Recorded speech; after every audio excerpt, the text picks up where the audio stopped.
Pessoal, sejam bem-vindos ao canal da FTech aqui no YouTube. Eu sou Felipe de Souza e hoje sim vamos estar fazendo um comparativo, tá? Para vocês terem ideia da versão R690 V3 com a V4. Vamos estar expondo as melhorias que fizemos entre a irmã mais velha com a irmã mais nova. Esse equipamento, a versão V4, nós fizemos algumas atualizações, tá? Que a gente vai estar demonstrando nesse vídeo, obviamente, né? E o intuito aqui é estar mostrando as diferenças entre um equipamento e o outro. O que houve de evolução de um para o outro. Esse daqui é um equipamento que ele vem importado, né? Da China, e esse daqui a gente acabou montando no Brasil por ter um acordo com a fábrica e trazendo os componentes lá da China para dar uma barateada aqui no mercado nacional. Ambos os equipamentos são bons, ambos os equipamentos atendem aí a demanda, né, de serviço que você vem a ter no mercado, mas é importante a gente só mostrar as diferenças que o modelo V4 tem em relação ao modelo V3. Pessoal, vamos lá. A primeira diferença a gente vai estar mostrando nos dois equipamentos para vocês entenderem. A primeira diferença que eu vou ter aqui é o alinhamento dos canhões, tá? Não sei por que os chineses me inventaram esse resto aqui de perfil, tá? De alumínio, tá? Que possibilita você fazer o quê? Jogar o canhão um pouco mais para frente, né? Ou seja, ó, você consegue correr com o canhão. Mas se o foco do trabalho desses equipamentos é exatamente isso, ou seja, os dois canhões trabalharem, tá? Alinhados aqui para você poder remover o BGA com o intuito disso, né? Eu não consigo entender o porquê fizeram isso. Outra coisa que eles também colocaram, já aproveitando isso, né? Foi a questão desse LEDzinho aqui, né? Isso aqui é um red point, que se chama, tá? Um ponto vermelho, que ele ajudaria ali você a centralizar o BGA junto ao canhão inferior, tá? Então ele marcaria ali e você teria uma referência aonde ele estaria. Coisa que não é necessária a partir do momento que você exclui essa quantidade a mais de material aqui, né? Uma vez que o canhão esteja alinhado com o de cima com o de baixo. Aí não faz necessidade de você ter essa peça aqui, porque já está alinhado de cima com o de baixo na região do BGA, que é o que a gente vai mostrar na 690 versão V4. Aqui, como vocês podem ver, na versão V4, a gente já possui o canhão superior alinhado com o inferior. Você está vendo que não tem mais resto de material? Por quê? O propósito da máquina, aquilo que venho salientando, é o quê? É os dois canhões trabalharem juntos, em paralelo, né? Então, naquela versão, você tem aquela regulagem que ali não faz sentido, né, no meu ponto de vista, juntamente com aquele ponto vermelho. Nesse equipamento não, já vem tudo certo, exatamente para você trabalhar, né, no mesmo alinhamento do canhão superior com o inferior.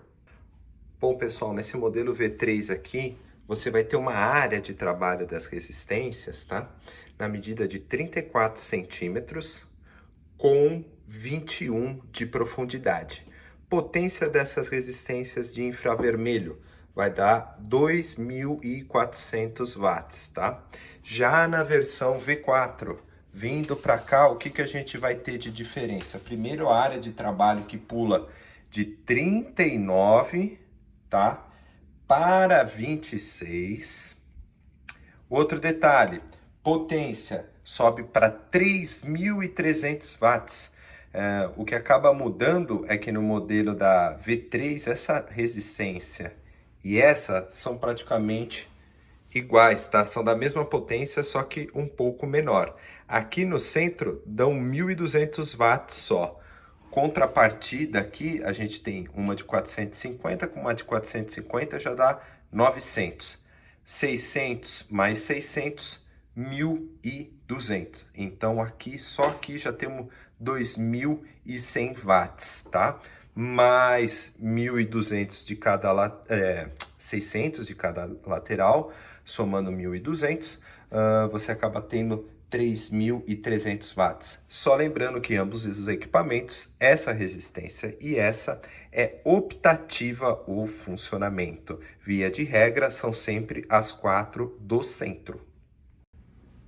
Outra mudança que fizemos considerável foi esse suporte aqui de fixação da placa. Antigamente, você tinha que fixar a placa ou pelo sistema aqui de jacarés, né? Que muitas pessoas acabavam fazendo força com o suporte e empenavam a placa, ou senão você tinha que utilizar os pontos de fixação da própria placa, igual aqui. Qual que era o problema? Se você quisesse usar, por exemplo, esse ponto aqui, você já não conseguiria, porque você tem um desnível aqui e não era possível estar fazendo isso, esse modo de você estar prensando a placa. Nesse modelo 690 V4, a gente tirou esse degrau, então você tem a possibilidade de escolher um pouco melhor aí os seus pontos de apoio para você estar prendendo a placa e fixando ela de uma melhor maneira, a qual você não tenha problema de estar envergando a mesma. Bom, uma diferença estética que além do design, né, que a gente mudou de um equipamento para o outro, foi a questão da não utilização do sistema de gaveta, tá? Porque o sistema de gaveta, dependendo do tamanho da sua bancada, ele tem que ficar aberto. E aí, às vezes, você vai passar aqui, bom, você tromba na gaveta. Ou senão você fala, putz, grila, para ninguém trombar, eu vou deixar fechado. Aí, de repente, você esquece lá que tá rodando, quanto tempo falta, aí você tem que ficar abrindo a gaveta. Esse modelo aqui, a gente criou inspirado, né, que foi o grande sucesso, né, nosso, né, do início das estações de ar quente. A gente tinha começado primeiro com a R390, né, 392, que era um equipamento que possuía aí 2 controladores igual da IR6000, um pouco, não muito fácil, intuitiva a programação do sistema dos perfis. Logo veio a 490 e aí a gente decidiu montar o layout desse equipamento versão V4 baseado na 490. Lógico que ela é um pouco mais forte, né? Ela é um pouco mais larga diante a esses upgrades que a gente fez em relação a versão anterior, né? Que é a versão V3. Um outro upgrade que tem de diferença da versão V3 para a V4 é a questão do resfriamento da base. A gente tem aqui nesse equipamento um cilindro na lateral, o qual ele joga todo o vento em cima das resistências para poder estar resfriando ela. Ele ocupa um certo espaço aqui na lateral e com isso, no modelo V4, a gente acabou integrando dentro do gabinete essa situação do sistema de resfriamento tendo um mais eficaz que a gente vai estar mostrando agora.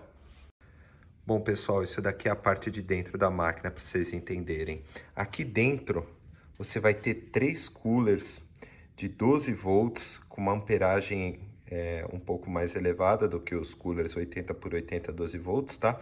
Tem a potência de 4.000 RPM, quando são 3 vira 12.000 RPM, tá? Então o que acontece? Aqui ele acaba puxando o ar da parte de baixo do equipamento, tá vendo? Você tem aí os pezinhos para dar distância e ele puxa por esse duto, você vê que ele tá do tamanho, ele abre e ele sai direto em cima das resistências. E com isso ela acaba resfriando até um pouco mais rápido do que aquela que é no cilindro da lateral, tá? Então foi um upgrade que a gente fez com um custo mais barato do que um cilindro da lateral, né? Por incrível que pareça, até mesmo se um dia você precisar de uma manutenção, pode ter certeza que um cooler desse é muito mais barato que aquele cilindro lá da lateral. Bom, pessoal, aqui eu estou mostrando para vocês a placa-mãe do equipamento para vocês entenderem. Essa placa-mãe, ela esquenta, por isso que ela tem um dissipador aqui de calor, né? Por quê? Cada saidinha aqui corresponde a uma função, né? Então aqui a gente tem canhão superior, canhão inferior, resistência da base, e aqui a gente faz o acionamento do cilindro da lateral por aqui, tá? Então isso daqui, querendo ou não, a hora que está esquentando as resistências, eles esquentam e dissipam nessa peça. Bom, Vamos dar mostrar atrás da versão V3 como é que fica para vocês entenderem. No modelo V3, a placa-mãe se encontra aqui. E simplesmente não tem nenhum cooler, nenhum sistema de resfriamento aqui. Pelo menos um coolerzinho de 80 por 80 não custa tão caro. A gente acabou adotando essa melhoria na versão V4. Como vocês podem ver, na versão V4 a gente adicionou esse cooler de 80 por 80, né, 12 volts padrão, não é de alta rotação, mas já serve ali para ajudar a resfriar o dissipador de calor da placa-mãe. Bom, uma outra coisa que nós fizemos foi adotar o cabeamento no padrão do Brasil, né? Porque o chinês não tem jeito, tá? Parece que é difícil, a gente também não consegue entender muito aqui, né? O Brasil sempre utilizou o padrão americano de tomada. Aí a nossa presidente quis trocar por um outro padrão que mais se assemelha ao europeu, e o europeu muitas vezes ele é redondo, com essa situação aqui similar, enfim, para explicar isso para o chinês, olha, desenhando, mesmo assim é difícil algumas vezes achar desse jeito e principalmente para 20 amperes, tá? Aqui eles usam um disjuntor de uma marca deles lá, ok? Imagino que seja confiável, são de 25 amperes. Mas já aqui, indo no modelo V4, a gente fez questão de trabalhar com a marca da WEG, que é uma marca muito confiável, e a gente acabou já adicionando, né, o plug de 20 amperes, né, com um cabeamento aí já aprovado, inclusive, pelo Inmetro, esse fio de tomada. Então, ele já está certo para os nossos padrões aqui do Brasil. Bom, pessoal, e por fim, né, tem uma diferença aí de peso entre os equipamentos, tá? A diferença de 5, 6 quilos, mais leve essa versão que a gente monta aqui no Brasil, perto da versão importada, né, a irmã mais velha, que seria a versão V3. Ambos os equipamentos são bons, mas esse, por ser importado, acaba custando um pouco mais caro. E esse aqui, como ele é montado no Brasil, a gente consegue vir fazendo melhorias de acordo com o que os clientes pedem. A HM e a MCGS, eles não estão produzindo mais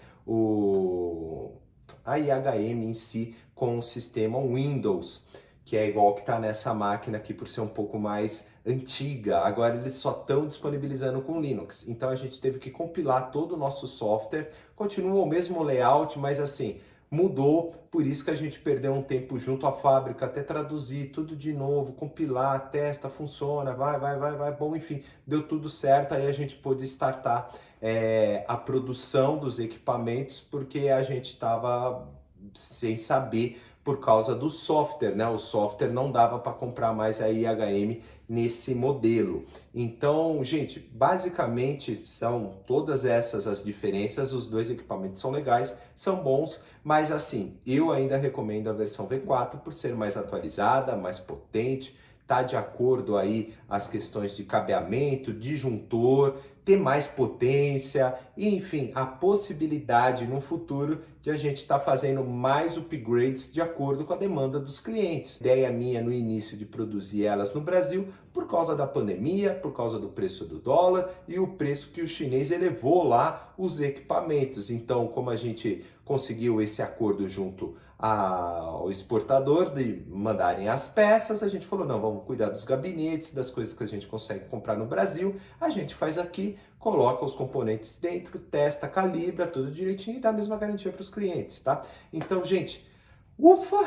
Obrigado por ouvir, né, e ver essa videoaula explicando a diferença entre os dois equipamentos. Qualquer coisa, deixa aqui nos comentários sua dúvida, crítica, sugestão, que a gente vai ler e vai ter o maior prazer em responder para você, tá bom? Obrigado pelo seu tempo e até a próxima, se Deus quiser.